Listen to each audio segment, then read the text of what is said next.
نامی خوای گەورە ئازان و خۆشەویستانم تکایە ورد ببنەوە لەم تێکستە و ئێستاکە کۆمەڵێک تێبینیم هەیە لەسەر وەرگێڕانی ئەم تێکستە.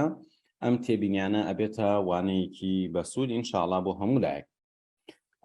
ئەگەر عادەتەن شتێکم بە خەتی سوور نووسی بوو واتە ئەوە تێبینیم هەیە لەسەری ئەوە بە پەلام و گونجاو نییە، و ئەگەر هێڵێکی زەردشم هێنا بۆ عادەتەن واتە ئەتوانی ئەمە دابنی هایلایتیشین واتە ئەمە تێبینیە. ئەمە تەبەن لە سەرەتاوە ئەمەم ڕعایەت کردووە و دواییش ئەگەر وانە بێ بۆتان شەرحەک.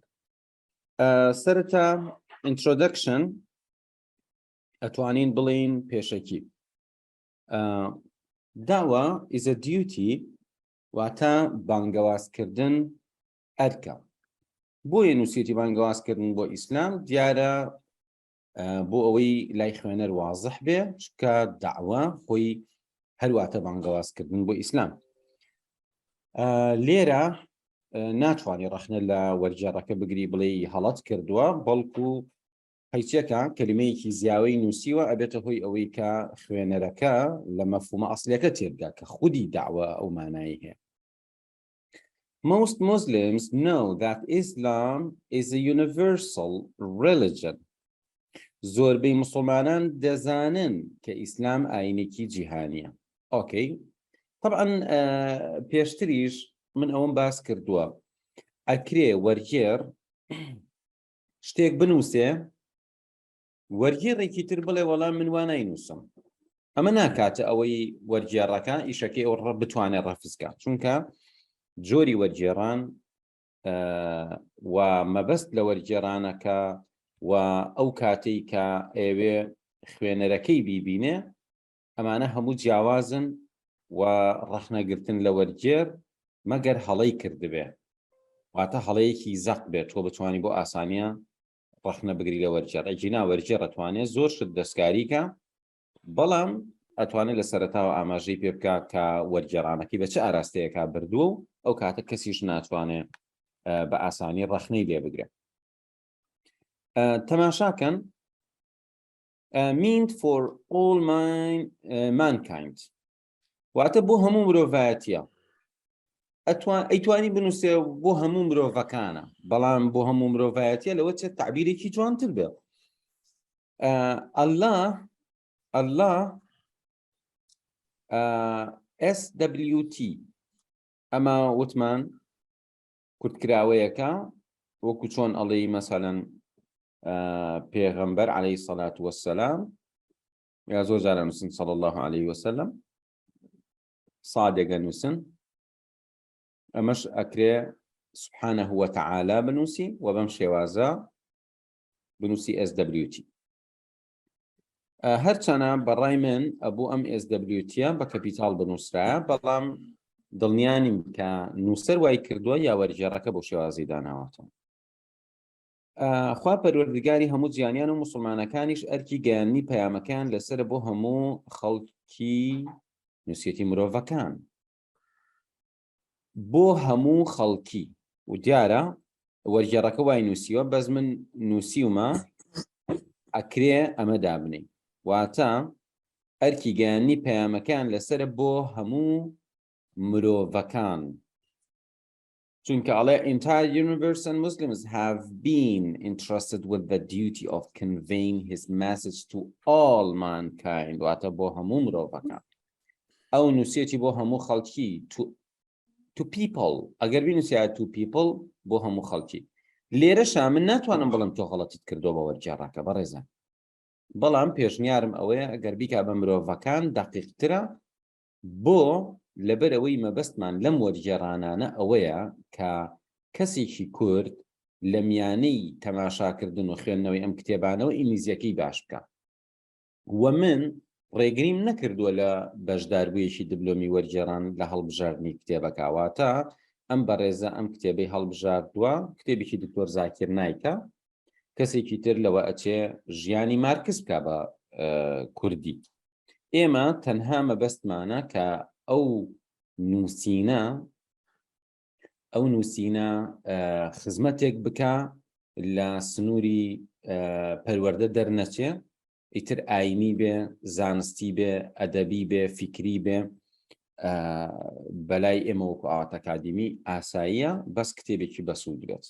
بە دڵنیای ئەم کتێبی دکتۆر زاکر نایکیش کتێبێکی بەسوودە، جگەلەوەی کە ئێمە مەسەلەن باوەڕمان پێێتی و شتێکی بەباشی ئەزانین. جا لێرە نووسیوێتی چی؟ بەداخەوە زۆربەی مسلمانانی ئەمڕۆ لە بەرامبەر ئەمریکادا کەم تەرخەمیان نواندیە. من ئەم نواندیم پێ جوان نییە لەبەرەوەی ئەمە تەنها لە هەندێک ناوچەی کوردستان بەکاریە، بەڵام لە نووسینە نواندووە بەکار ئەهێنین.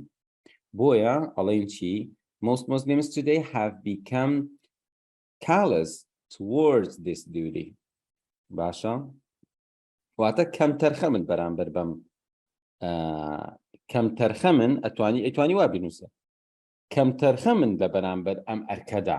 ئێستا ئەگەر من بینوسمەوە بەو مەبەستەی کە خوێنەر ئینگلیزیەکە و کوردیەکە بەراوردکە بۆی فێر ببێ، ئەو وای لێکەم.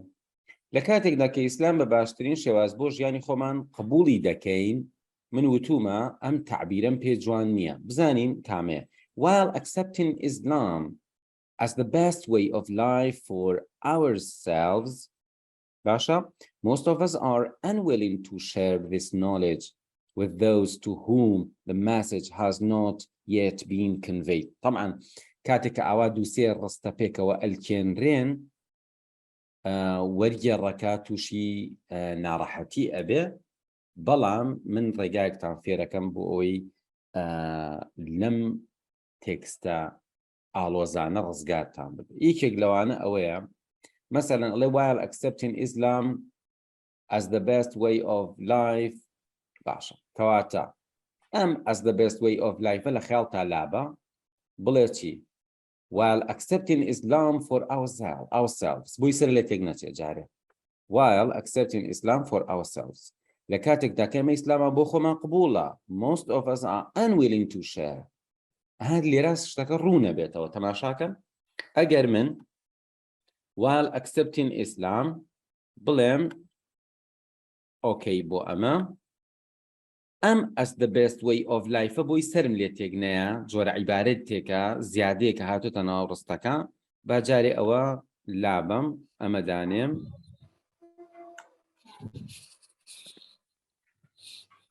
مایکتان کراوەتەوە ئازیزانم، مایکەکانتان داخەم. دوایی مەجال هەیە مناقەشە یەکەین لەگەڵم بن تا کۆتایی پەرەگرافەکە.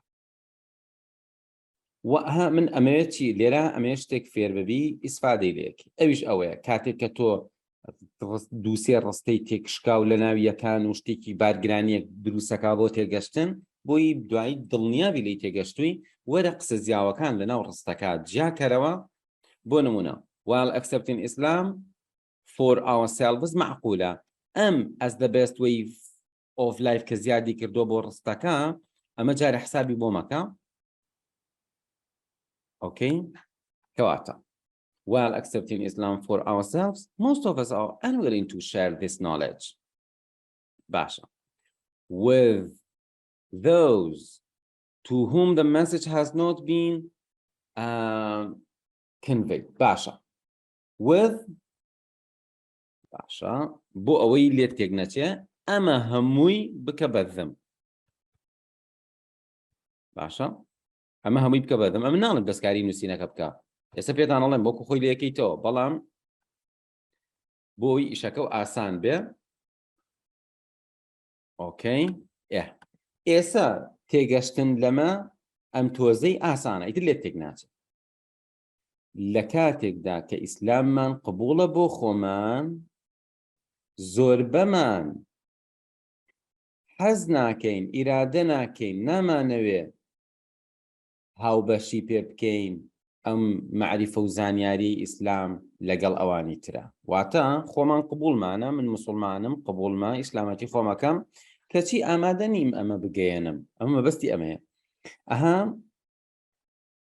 لە کاتێکدا کە ئیسلام باشترین شێواز بۆ ژیانی خۆمان قبوڵ دەکەین، لە کاتێکدا ئیسلاممان بە باشترین ڕێگای ژیان بۆ خۆمان قبوڵە، ئەمە قسەی منە، ئەم زەردەکە خۆت بیری لێکەرەوە.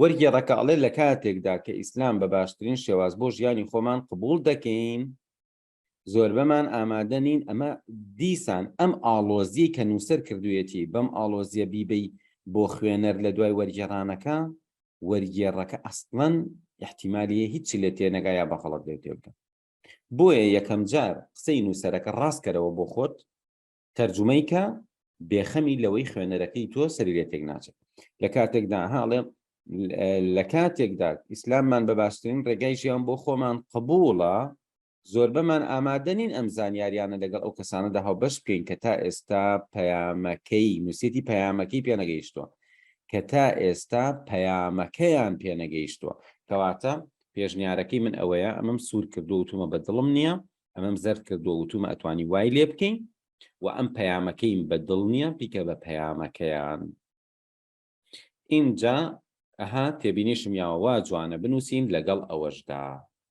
واتە لێرە بە وەرگێڕەکەم وتووە چی بکە ئاوا بینووسە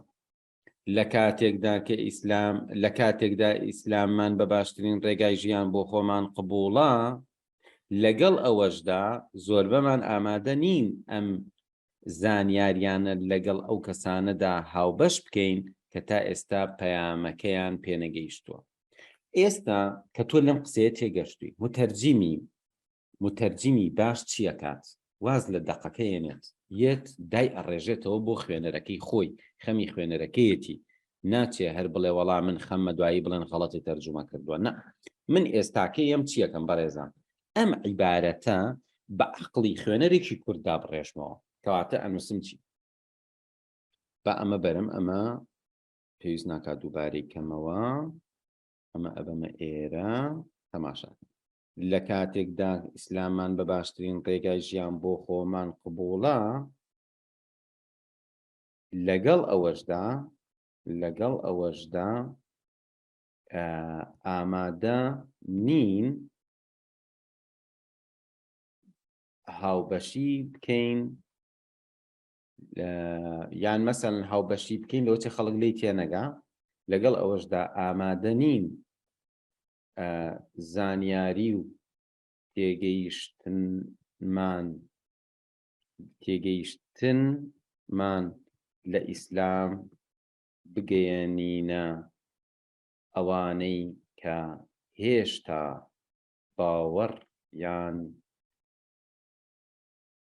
باوەڕیان نەهێناوە ئازیزان بە قەناعەتی من کورد نییە لە کوردستان لەم دێڕە تێنەگا لە کاتێکدا ئیسلاممان بە باشترین ڕێگای ژیان بۆ خۆمان قبوڵە ئەتوانین کەچی لەگەڵ ئەوەشدا ئامادە نین زانیاری و تێگەیشتنمان لە ئیسلام بگەێنینە ئەوانەی کە هێشتا باوەڕیان نەهێناوە ئەمە بڵێ دەقاودەق بەڕاستی دەقاودەق تەرجمەی ئەم ئینگلیزیە نییە ئەمەی کە نووسیمە دەقاودەق تەرجمەی ئەم ئینگلیزیە نییە بەڵکو گەیاندنی مانا و مەفهومەکەیە ئایا وەرگێڕان شەڕی کەلیمەکانە یا شەڕی گەیاندنی پەیامەکە وەرن با مناقەشەیەکی ئەوە بکەین بزانم کێ ڕایەک هەیە لەسەر ئەوە پێم خۆشە مناقەشەیەکەین ئادی ئازیزان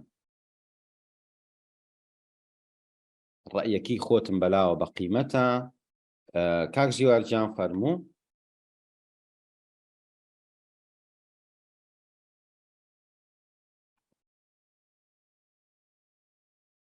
کاک ژیوار لەوە چە من نەمهێشت بێ ئەنمیوتیکی ڕاستە چاکێکم بمبورە بەڵێ کاک ژیوارجان ئێستاکە خۆ دەتوانی ئەنمیوتیکەی سلام مامۆستا وابسەرچاوە ڕاستەکەی مامۆستا من پێم وایە کە ئەبێ گرنگی بە کەلیمات بدرێ بۆ ئەوەی کە لە ڕووی کەلیماتەوە ئیسفادە بکەین لە ڕووی کەلیماتەوە کەسەکە سوود لە وەرگێڕانەکە وەربگرێ بەڵام سەرەکی ترین بەش ئەوەیە کە ماناکە وەکو خۆی بگات یعنی هەوڵی تەواو بدرێ کە ماناکە وەکو خۆی بگات بە تەواوەتی ئەنجا گرنگی بە کەلیمات بدرێ ینی هەم کەلیمات پشتگوێ نەخرێ کە سەرەکی ترین مەبەستیش کە گەیاندنی ماناکەیە بە دڵنیایی ئەبێ ئەوە بپارێزرێ و لەگەڵ ئەوەشە گرنگی بە کەلیماتەکان بدرێ بۆ ئیسفادەکردن لە تەرجومەکە دەستەکانە خۆش بە کاک ژیوارجان ئێستا من یەم چیەکەم جارێکی کە تەرجمەی ئەەکەمەوە بەو شێوازەی کە لەگەڵ کەلیماتەکە دەرچین باشە بە ئەمە ئاوای لێ بکەینەوە ئێستا من ئەمە جارێکی کە تەرجمە ئەەکەمەوە بەڵام تەرجمەیە کە تۆزێ دەقاوداق بێت لە کاتێکدا ئیسلامان بە باشترین ڕێگای ژیان بۆ خۆمان قبوڵە کەچی ئامادە نین هاوبەشی بە زانیاری هاوبەشی بەو زانیاریانەمان بکەین بەو زانیاریانەمان بکەین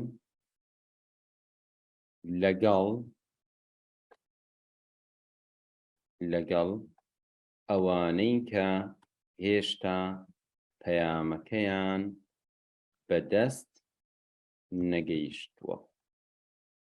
ئازیزان، while accepting Islam لە کاتێکدا ئیسلاممان قبوڵە، بەڵام من بۆ ئەمەم وا لێ کردووە چکە ئەمە جوانترە، بەڵام ئەشتوانم هەر بەواش بنووسم لە کاتێکدا کە ئیسلاممان قبوڵ شتێکی کەشمان هەیە پەسەند ئیسلاممان بەلاوە پەسەندە as the best way of life وەک باشترین ڕێگای ژیان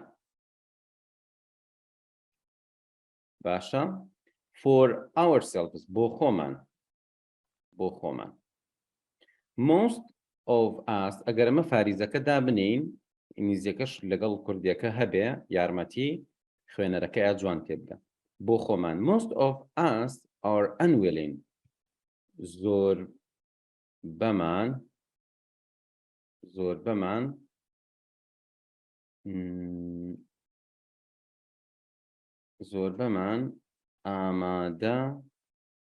ئامادە نین